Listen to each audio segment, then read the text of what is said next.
You look on the side of Queso though, and you have Lee Sin, Kaisa, Yasuo, and Fiora all AD. So Malphite, if especially now, if you're not building full tank Malphite and just stacking armor, what are you doing? So I mean, this is a dream scenario for a Malphite, to have a full list of 4 AD champions looking them in the face. You couldn't be asking for a better setup, really, for Singularity. As you said, especially Olaf, just go for a little bit of extra tankiness, build some armor in your some armor in your build. Sorry, should I say? I don't know where I went there. And Corki also, I do like the Corki in this composition. Reason why, got this beefy front line, Alistar, Malphite, Olaf, and also this this Darius. And then you're looking at Redemption on this Corki. He's gonna have so much mobility, and to make it over to him, you're gonna have to make it through the entire front line. Corki is the safest guy in the room. He is going to be so hard to threaten. And even if they are able to get on top of him, Boom just dashes away instantly. He's going to be so hard to lock down. Yeah, it's going to be very difficult to lock down the Corki. And like the only negative for the Corki in this matchup right now is that there's a wind wall. And that's the only thing. That's the only detriment to a Corki at the moment. So he's going to have probably a very fun time once this game gets a little bit later. Interesting to see Darius and Yasuo as the mid lane matchup. I mean, I guess someone had to go mid on this team of just big beefy bruisers for the side of Singularity. And so we'll have that matchup to keep our eyes on. Also, no lane swap this time around, as it is just standard lanes all across the board. Oh, Yasuo, man, is doing some pretty good work onto Yeku. Yeku's going to have to pop himself that heal. Give himself the honey fruit to be in a good position, so he can't really get engaged whatsoever by that Yasuo. Talking about him, he's going to just put himself a little bit of deep vision. Keep some eyes out for the Olaf. No way he's going to roam. They currently know that he's going to make his way towards the bottom side of the map, so that's going to allow Memorize and also really Ebu to prepare. Yeah, that ward is really strong. I really do like it. I think it could have also been on the buff itself, but it does give a lot of information, and you know when they're going to rotate very close to that Dragon Pit. And that ward will pay off right there. I believe it does spot him, spot the Olaf as he walks through the top side of the Krug camp. And you can see, though, looks like an immediate collapse going to be happening here in the river. Lots of members from both teams are present. Able to smite it away. That's going to go over the way of the Lee Sin. But you die for Scuttle. Is it worth it? I mean, not really. Great three-man knock-up on their side from the Rakan, but the knock-up doesn't matter. If Yasuo had his ultimate there, that would have been potentially a triple frag from one simple ultimate. Ibu going to have to move away from that one. That's a flash forced out. And Singularity, not only did they win that fight, they win it dominantly at that with the first blood, and now extra pressure going their way. Yeah, 3 kills picked up off that. I think I will gladly trade 3 kills for a Scuttle Crab. You can have your Scuttle. Give me those 3 kills. That is a very big start for the side of Singularity. 3 assists on the Darius, 1 0-2 for both the Corki and the Olaf. And we've talked about it at length thus far today. Olaf, if you get that early lead, he will just start running all over a game. You don't want to allow that to happen. And also, he's currently making slowly his way towards his first item. Wonder if he's going to go for the first item, Trinity Force, which you do like to see coming out from Olaf. Could be possible. Oh no, Maxman, we have a problem. What? There's a haunting guys on the Malphite.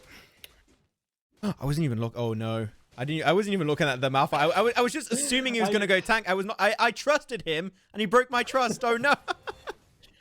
I mean, on the one hand, I understand it. You want to have some sort of AP damage.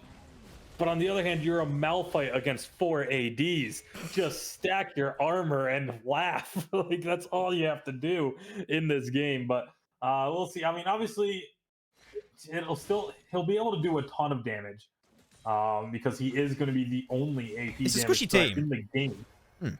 Yeah, very squishy team that they're up against, and he is the only AP threat. But I don't know. There's just something so satisfying about playing full tank Malphite into it when you get that all AD comp and you just go full tank and just watch as nobody can do a single thing to you. It's so satisfying. This is the moment when all your time spent on Reddit is worthwhile. You can say it is but a scratch. It is but a scratch. Nothing whatsoever. I cannot feel what you're doing to my body. But at the end, I do think that we might be seeing Zawa go for a little bit of a hybrid with some AP and some armor in the build. But I'm really like, this is me just fully trusted and giving my life over to Zor.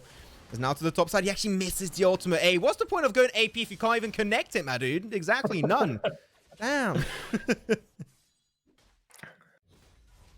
And well, Yiku tried to get that pull in, but a nice flash will get members of Queso out to safety. So now things kind of break down a little bit as we are going to be waiting. The Cloud Dragon is up, and nobody's even looking that direction. So It's Cloud. a little surprising that it's taken this long for anyone to even think about it. Is now everyone all of a sudden, I guess they could hear me, and all of a sudden we're like, oh yeah, Dragon's up. Let's go over that area. And everyone but the Fiora is here, so I assume Queso is going to let this one go because they would be 4v5 if they tried to commit. So yeah, they immediately back all the way off. And this will be first Dragon going over to the side of Singularity for the low cost of a tiny bit of damage on their top turret. First Drake Cloud, sleep. First Drake Infernal, real business. Completely different change of playstyle depending on what that first Drake is initially. But we're slowly going to be starting a little bit of a roam coming out from Singularity toward the bottom side, especially for a difference, not showing himself into the tri-bush. Now he is. They are aware of what's happening. They're going to get dived upon. But Lee Sin and Yasuo on the back line. One good kick, and that could be huge. He's not going to be popping it just yet, waiting for the opportunity. Olaf going to be going really low, but that's Rakan already out of commission. Picks himself a good ultimate for the Yasuo, but the damage is just not there for him, unfortunately. And that's going to be a double frag. Alistar picks up his own kill, but now it's time to turn the fight of that fight in their favor. As if you're able to find himself... Actually, no, it's going to be the Kai's able to find himself one frag, and they find a double too. Unfortunately, not going to pop the honey fruit for himself. And they're looking for more. This is an overstep from Singularity, and they're heavily regretting that decision. And Kaisa getting everything in that fight. She was not having a good game whatsoever. And now from 0-0, she's 3-0. This is an amazing potential position to be in for Ibu. Yeah, that is just an overstay if I have ever seen one by the side of Singularity. They got their kills. They should have just backed off, taken their win, and just gone on their merry way. Instead, they got greedy, and all of a sudden, this Kaisa has just been propelled, catapulted into the mid stages of the game. Excuse me. They're going to be recalling and picking up the Blade of the Ruined King, and they have the BF sword and another dagger in their inventory, or short sword in their inventory, longsword, excuse me. That's just such a massive turn of events here for this side of Queso. To get this Kaisa online this early is going to be humongous.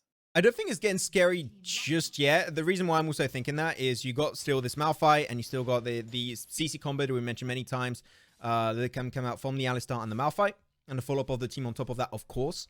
And I think that if they know that, okay, we got to focus down Ibu on that Kaisa, their win condition is clear that they need to take her down.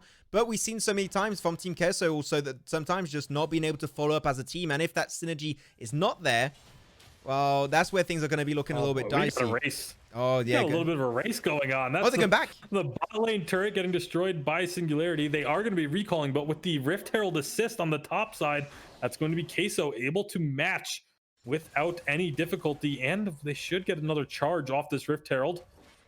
Doesn't quite get a plate, but it does at least get a little bit of damage, and now they can just rotate to mid. They are just moving and forcing Queso to move, or Queso forcing Singularity to move all across the map, but now looking for a pincer. Oh, Singularity, that was a little bit scary from Redemption. 3-man knockup from the Alistar. That is what you love to see. And Memorize wants to get the hell out of that one. Did get ignited. Will be able to survive onto the very last tick, but a little bit too close for comfort.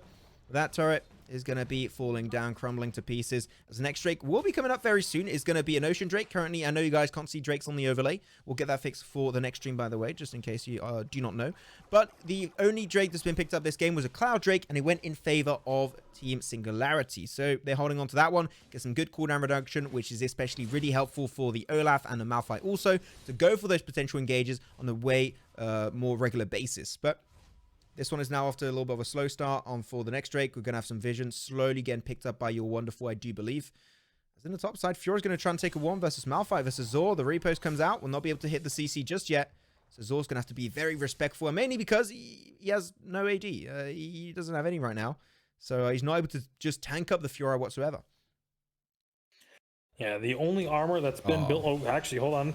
Yeah, he's dead. Yeah, didn't even have to play-by-play with that. We knew he was going to die. Yeah, that was just a full team collapse on the side of Queso. And right before the dragon spawns, but dragon is being taken at the moment, and Queso is nowhere in sight of this one either. So two dragons going over to the side of Singularity, and really the only thing they traded for it was a kill this time. And that's something that I think a trade you'll take happily if you're Singularity in this situation. But they're going to be just getting themselves out of dodge right now. Meanwhile, Queso looking to maybe group up a bit on the mid lane. They keep sending Fiora to the side lane. I really like this, keeping pressure on a side lane, letting this Fiora farm. Meanwhile, the rest of the team then can make a move to collapse based on what information they're able to gain from their opponents. So really good movement around the map from Queso, keeping them in this game despite the fact that they've lost out on both of these early dragons. Fiora is a split push god. That's what most of the time she gets picked into. Reason why she's so good also with that extra mobility. She's great in 1v1 duels, so she's going to force a really big response if she is indeed split pushing. And she's been doing good. Bot lane turret, 2 turrets also in the top side, thanks to the Herald of earlier that they were able to use properly. I think that they are using this Fiora as they should be. But now, so far, we're currently in a position where I'm especially looking at Team Queso. They just got a little bit of vision refreshed, especially towards the bottom side of the map. And I think the vision is definitely lacking really heavily for Team Queso. I want to see a lot more vision coming out from them. Because earlier they did not know what was happening towards the Drake, but we're also not going to know what's going to happen to that Rakan as he just gets absolutely obliterated, sent straight back to the Shadow Realm. Instant flash from Ibu. He did not want to get grabbed away by that Darius. And that turret is going to be losing 2 of its plates. Potentially, not going to be finding it. So that's going to be a little bit of gold. It's going to have to wait before getting picked up. But Fiora, once again, in the bottom side, as you said it here, Tasty. That's the tower going to go down. Easy gold for Team Queso.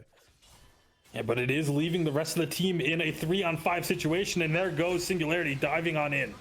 That's going to be huge under the tower. They're going to find the first kill right off the bounce of the Kai'Sa, and that's who you have to kill. She was the only one that was really a threat to the side of Singularity. They're the 3-man knockup under tower. That's big from the Rakan, but it doesn't matter. Here's Singularity not able to do too much. And the YQ Shaw is able to get himself a 3-man twirly, as I call it. That's the name of the ability. I call it. It is now the official name. But he's going to try and survive it, but it does go down at the end of the day. And now Baron's still being up. Team Queso going to be bringing their attention over that, but you can currently see that Malphite and Olaf both making it towards that position. They want to try and maybe not pick it and steal it away or take the fight, but they want to try and contest it as much as possible. As teleport from Kai'Sa comes out, another teleport also. This is going to be a full-on fight, and they're ready to engage. What a turnaround from Team Queso, and they are looking for the frags. Pick up initially the Olaf. And Zor's going to have to be very cautious if he wants to go and get on forward. Darius going to teleport on forward too. But Team Queso are not going to try their luck any further, as they're going to go back to their base, which could be an opportunity for Singularity to find some picks, especially on the Yasuo. But Yasuo does not want to overstay his welcome. Yeah, and this is Queso. They're winning right now just purely off of map movement and control than the macro play. Like that situation right there where they sent people back, they all went back. From deaths, whether deaths or recalls, and then just had multiple people buy the teleport enhancement on their boots and teleport into that Baron saying, hey, if they don't come challenge this, because they might think, oh, they only have 3 people alive, they're not going to do Baron, then they get a free Baron. If they do challenge, we have these teleports to come in and turn that fight in our favor. They get the pick onto the Olaf, and then back away, not overstaying their welcome, not giving an opportunity to Singularity to try and turn it around. And right now, the split push game has been working really, really well for Queso, just forcing Singularity. They have to answer all over the map, spreading their resources very thin. This is the reason why now I'm not a fan of having teleport be an item upgrade from boots, is because your entire team can just teleport and do the backdoor, like back in the VGOD days where you just get all teleport boot and make it back to the base. It is something that could happen, but it seems like going to have a little bit of a not fully full-on base rush, but they are going to be looking to crack open the inhibitor. Straight up base race? Is it going to be like they go for the tower, but they are committing very heavily in the top side, especially for Singularity. They crack open the inhib turret. That's going to be good. There's still going to be that extra defense on the Nexus. And seemed like it is going to be a base race. I was not expecting that to happen at this stage. Team Queso, Mesmerai going to get smited down. Now it's going to be the Nexus being Bev. They do not have the wave to follow up, so they're going to be careful. But they're into the bottom side. That's another deep engage from Team Queso. And they do have the wave indeed, but they're going really low. And Acolyte, I thought it was going to go down for a second, and I think that might just be game for Team Queso, down to 53 HP, and is indeed going to be the case. What a steal for Team Queso, and they take the series versus Singularity 2-1. What was that base rush? What? What? Why do you take a base race there? That's Are you sure you want to do this? Because I'm seeing the other side of the map. They're pushing it way quicker, and they do indeed have a wave. And because also they just barely killed the turret in top, that was in the Nexus actually did have the backdoor buffs. They was tanking a lot more damage. That means without wave, it was even harder for Singularity to be able to make that backdoor happen. There were so many red flags that should have alerted Singularity right away. Like, we're still going to give it a shot. And the moment they realized too late, there was no minions, they tried to backport. But because there was also another play on top, they could also